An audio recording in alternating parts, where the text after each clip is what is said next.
We are back, and it is time for the ElseWords. This is our main topic of the evening, and this one is coming to us from the Hollywood Reporter. This has really big ties to our last news article talking about the Roseanne reboot. And this is that with the networks, ABC, NBC, or the ABC, CBS, I think NBC has a couple still that are in limbo, and Fox abandoning completely the multi-camera sitcom. It left me wondering, like, what's going to happen with this format. So, describe for the audience who might not be familiar, multi-camera sitcom versus single camera. So if you can give examples. Yeah, so single camera sitcoms are shows like The Goldbergs, Imaginary Mary, Modern Family, where it's shot like a movie is, or any drama TV show, that doesn't say before it filmed before a live studio audience, where it's they're all sets, they do shoot dates and stuff like this. There's typically one camera. Multi-camera sitcoms are shows like Friends, Home Improvement, Happy Days, Mork and Mindy, to go late to more modern stuff, Last Man Standing, Dr. Ken, Two Broke Girls, Big Bang Theory. Big Bang Theory. It's these shows that there's typically a laugh track, or there's the audience laughing with it. Fresh Prince of Bel-Air is another one of those that just came to my mind. And essentially the difference is, with a single camera, you film it like a movie, which is you can have that camera hone in on a single character and go back and forth. But a multi-camera is the people trying to act out the whole scene live together. You're not getting a lot of that honing in. It's trying to get it done. Realistically, it's not always going to be the case, but trying to get it done in one take. When we were watching, they were doing live versions of it in the final season that it was on. What was the one with Ron Funches? Undateable. Undateable was a multi-camera show that was definitely filmed before a live audience, but they upped the ante by actually doing the show live every week to make it be like there really was only one take. And so all the mistakes and stuff that happened, you got there. Obviously, there were always chances of retakes and things on Big Bang Theory and Friends and those shows. But again, because you've got an audience there, you're going to get less laughs the second time through than you are the first time. And it's going to make the day a lot longer for them trying to watch it, as well as for you as the actor. There's only one caveat to the multi-camera comedy, and that's How I Met Your Mother, because I actually looked into the whole thing with them.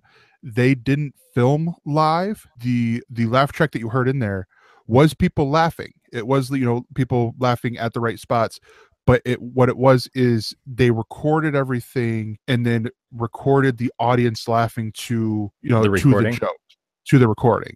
So it's essentially people got to see an early release of the episode and then laugh, and then their laughs got put into the show. Yeah, and that's probably why that feels a little bit more natural in a lot of ways, because while fake laugh tracks are annoying to a lot of people, my wife always calls out fake laugh tracks, it feels more natural because the dialogue moves at a brisker pace, because you don't have to pause. You'll see this on YouTube sometimes. Someone will take a show like The Big Bang Theory and they'll play it and they'll edit out all the laughing so that you feel like, oh, this is real uncomfortable, because they're talking and then they just stop where the laughs would normally be, and it doesn't seem as funny because you're not laughing along with the audience. But part of the reason why it feels that way is because they have to stop, because they can't just keep talking when the audience is reacting. So it feels a lot more alien in how they're acting around each other. And that quick-witted comedy thing that you get in a single camera show plays differently, because you don't have to wait for other people to catch up. And sometimes you'll laugh at a part. My wife all the time gets to a point where she laughs at something super hard, and I have to pause the show, and then she'll ask me to rewind it, and then she'll just go in a laughing fit for 20 minutes, which is some of my favorite stuff in the world. Yeah. So to get into the article here, ABC has canceled Last Man Standing, Dr. Ken, and Growly Bear, to answer your question, a 3-camera show is similar. Typically, the way I could describe it would be the shows like Friends, where Home Improvement did this a lot, where they would have the outtakes where you would see them go from the living room into the garage, around into the set of Tool Time, over into Al's house or Wilson's house, and then back, sort of deal. Like they're basically where it's like they're in a studio, there's an audience there. It's sort of like the audience is seeing a play that has cameras on it, and Saturday occasionally Night Live is a great example of a multi-camera show, except not as a sitcom. But when you see them as they're loading up stuff in between segments and in the commercial breaks, and you'll see like the flashback to like what they're doing in the studio at that point in time, you can see how the cameras are set up. And then as you're watching it, you get more of a feel of like where people are and how they all interact with each other and how the cameras interact. And if you've ever seen the studio room, if you watch something like Studio 60 on the Sunset Strip, you get more of a feel for how that stuff goes. Yeah, but to get into the article here, we got shows like Last Man Standing and Dr. Ken both being canceled. Last Man Standing had 6 seasons. Dr. Ken had 2 from ABC, and then CBS canceled Two Broke Girls, The Odd Couple, and The Great Indoors. And then there's a few other ones that I'm not 100% certain on, because this article is a little bit dated already, because it only has the CBS stuff as on the bubble, or it's not looking good for them. But I'm going to stick with the ABC one real quick, because, you have all these different shows. And by the way, there is a petition out for Last Man Standing where the person is calling to boycott ABC.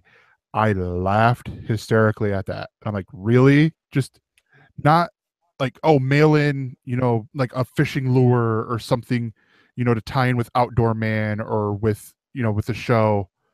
Like you got with the Save Beth campaign where everyone sent into the Walking Dead offices spoons. It's just like, nope, we're gonna boycott the show. We're gonna boycott the whole network and stuff like that. Well, so little inside baseball, and I don't know if this is actually anything to do with that person's feelings, but Tim Allen is looked at as one of the few open Republicans on TV right now, and he recently had a conversation on one of the late night shows where he talked about that, and he said you can get blackballed very easily by having different political views than the rest of Hollywood. And anything he said didn't really seem like he was pointing out that that's something that is actually happening to him, or that, he feels threatened or anything, but it is strange.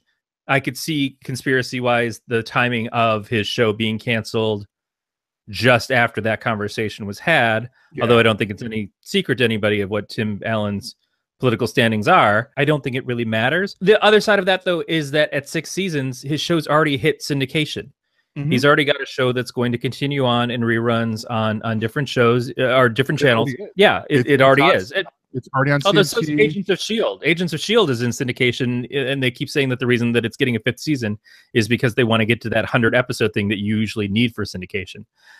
So I don't know if syndication's rules are the same as they used to be, but it was 6 seasons of a show, and it may have been that if they couldn't get the success they wanted out of it and Dr. Ken together, and Dr. Ken had only been around for 2 seasons, like maybe they just were having a hard time making that hour of TV on Friday nights work. And we know that they're changing the Friday nights anyways, because that's where they're moving Once Upon a Time. That's where the Inhuman show is going to wind up, which is then later on going to be replaced by Agents of S.H.I.E.L.D. in the January of 2018. So, and they're moving what was the other shows, what is the damn Shark Tank? Yeah, Shark Tank. They're moving to Sunday nights instead. I don't know if that toy show is coming back, but that thing was garbage. So I hope not. They're moving those things around. So they're definitely changing the format of where the shows land and what they are to a certain degree. So losing these 2 shows, which felt like a holdover from the very old TGIF days. Yeah. And it was like that last bastion of that kind of comedy on ABC, which again is the last bits of multi-camera comedy on the station. But here's the interesting part. So just with ABC, I haven't even hit CBS yet. Sources are telling the writer of the article that ABC is redeveloping the Carol Burnett family comedy household name, being produced by Universal Television. So this could mean that ABC could enter the 2017-2018 broadcast season without a single camera comedy on its schedule for the first time in years. Yeah, but what we've seen from ABC is that their most successful comedy shows have not been multicam shows. They've been single cams, because they've been Modern Family. They've been the Goldbergs. Their entire block in the midweek is made up of single cam comedy shows. Fresh Off the Boat, Speechless. Those things may not be the numbers that they used to get on the multicam stuff years ago, but none of these stations are getting those numbers anymore. I think why I'm a little bit upset with this is because there's a nostalgia factor. Even with new shows, there's a nostalgia factor to the fact that this is like, I was surprised with season 2 and 3 of Last Man Standing, where they started to go, they'd have the actors going, Last Man Standing was filmed before a live studio audience. That was shit that happened during TGIF. During, like, was Boy Meets World, Girl Meets World, or not Girl Meets World, Home Improvement, Family Matters, shit like that. You'd always hear, Family Matters was filmed for a live studio audience. And occasionally when they had Jaleel White do it, and he did it as Urkel, he would do, or Urkel, he would do like a noise or something with it afterwards. But it's weird because you've got CBS, which canceled Two Broke Girls, The Odd Couple, and The Great Indoors, leaving Big Bang Theory, Mom, and Man with a Plan, Kevin Can Wait, and Superior Donuts. I'm not 100% sure on the last 3, but those could be it for the multicam half-hour shows, and bringing more fear to the fact that we're going to lose a format, at least for a while. The Big Bang prequel show, Young Sheldon, is being reworked, ditching the multi-camera format. And then the only out of the pilots that are coming from CBS, 3 of them are multicams, 2 of them are single cameras, and 2 are hybrid. So they're using elements from both. And the front runner is 9J, 9K, and 9L. That's the name of the show, which is a multicam sitcom. This is starting to worry me. Fox has already given up on the multicam, it seems like, because with a lot of their comedy shows, it seems like the single cam works better for the viewers, because what they got, New Girl, Making History. Well, Making History's been canceled. Yeah. Brooklyn New Girl's going on its last season. Brooklyn Nine-Nine is usually on the cusp, but seems to have gotten a comeback. What was the one? And what, Son of Zorn got canceled. So comedies in general for Fox are always a sort of comedies and sci-fi shows. Those are the ones that they can't really nail. The Mindy Project wasn't even popular enough to stay on Fox, but managed to come back on Hulu for a couple of seasons before finally finishing off. Fox is always its own worst enemy when it comes to programming, as it is. CBS seems to be the last bastion of this style of show, except for when you talk about the comebacks, the Roseannes, the Will and Graces. If those shows come back and they suddenly go to a single cam format, I think that's going to turn off a lot of longtime viewers. Yes, who are looking for the return because they wanted to feel like the classic show. But then now you watched this, I didn't, but isn't One Day at a Time, the remake series on Netflix, isn't that a multicam? Yes. And I think Netflix is doing other things like that. Certainly shows that I would never watch, like the Richie Rich show, but other things. But it feels like a quaint, their Fuller House show is like that as well. Mm-hmm. It feels like a quaint throwback to a time. And I think what the broadcast networks need to do right now is they need to look like they're taking more risks. They need to take a lot of steps forward, because people aren't looking at them as being where they're going to get forward-thinking content. They look at them as like, well, I've always watched it, and it's the same old goddamn NCIS episodes, which have existed essentially since JAG.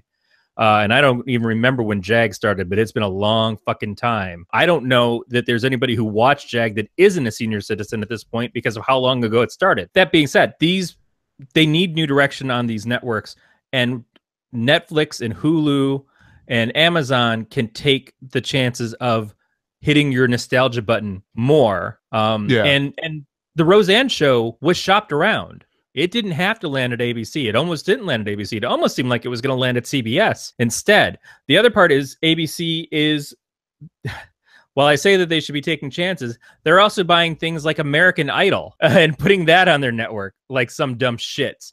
Wait, what? Remember when American Idol got canceled 2 seasons ago? It's coming back to ABC, who just hired Ryan Stiles to be on The Kelly Show. So I wonder how that works. But they couldn't get Simon Cowell to come back to it. So it'll be a new invention but ABC has been behind the numbers against things like American Idol and against things like The Voice. So of course they're going to snap that up when they can. I don't feel like we're losing multicam sitcoms. We're just going to see them someplace else. And I think when you look at the amount of shows that ABC has tried to make that multicam sitcom work, and it's been less and less successful each time. Cristela was not too long ago. I can't even remember some of the shows that were on before that. They were trying to team up with the ones that actually have a bit of a viewership. They just didn't work for them. Where they're seeing their success is things like the Modern Family stuff. And so we're even getting spin-offs of things like the Goldbergs. We're getting spin-offs of Blackish. So they're not even taking huge risks there. They're just saying, well, this is the thing that gets us the numbers right now. So let's give them more of that thing as opposed to this other thing, which never gets us consistent numbers. Ryan Stiles is going to be the new co-host with Kelly Ripa. Yeah, that's already been announced. I think he's already started on it. That seems so weird because she is so small. And Katy Perry is going to be one of the new judges on American Idol. Okay, sorry. That's what threw me the most. I'm like, wait, really? Ryan Stiles with Kelly Ripa. Ryan Stiles, who is pretty much the guy who would just do any goddamn show that you put in front of him. You're surprised that he was willing to step into the Kelly Ripa spot. At least she doesn't have to worry about him getting more popular because he's on that show that he goes and does something else, because he's already doing every other fucking thing else. Yeah, he's still involved with Whose Line, which is coming back in the summer. I sort of like what they're doing with that with CW, with this like as a summer and winter season or series, air when they're re-airing episodes of The Flash, and stuff like that. But no, I mean, I look at the article to go back to what we're talking about. I go back and okay, hold on. It's Nate, right? Nate is Ink Geek, right? Yes. Okay. Nate just asked, who the fuck is Ryan Stiles? Ryan Stiles is, if you ever watch Whose Line Is It Anyway, he is the tall motherfucker on there who is usually the one getting a lot of the jokes. Have I been saying Ryan Stiles all this time? Yeah. I meant Ryan Seacrest. I'm so sorry. Okay. Oh, God, that makes more sense. That makes more sense because I'm like, wait, Ryan Stiles, the tall dude, right? I am 45 years old and I am just falling apart. Okay. That makes more sense. Ryan Stiles would be far more entertaining. Yes. Ryan Stiles would be great on Kelly's show. That's why I was. That's why I was. That's why now I just want. I just want. That's why I was. I was shocked to do that show instead, and to judge American Idol.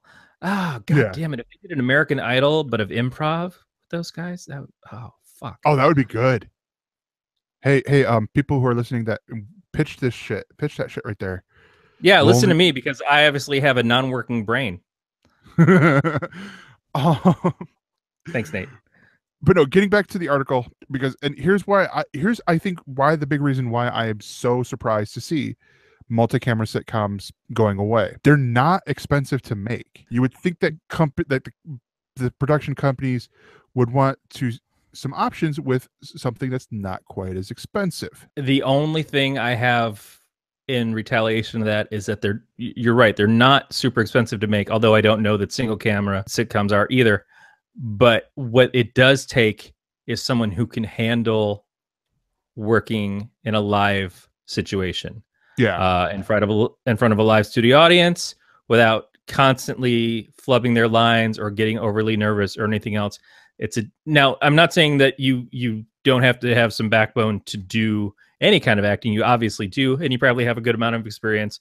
But there is a different situation of doing a live show like that, or doing a play or any of those things, than there is to doing a show where everything's recorded, where they can back up and retake as much as they need to, and they can change stuff on the fly. When they realize in seeing something live, they go, "Oh, that joke doesn't work. Let's try it again." Now, you do that in run-throughs anyways, but there's a different thing seeing it with the actors up and doing it on the set. It's not super surprising to me that unless you have a very talented cast or low expectations, that it might be something that they would say, let's minimize risk.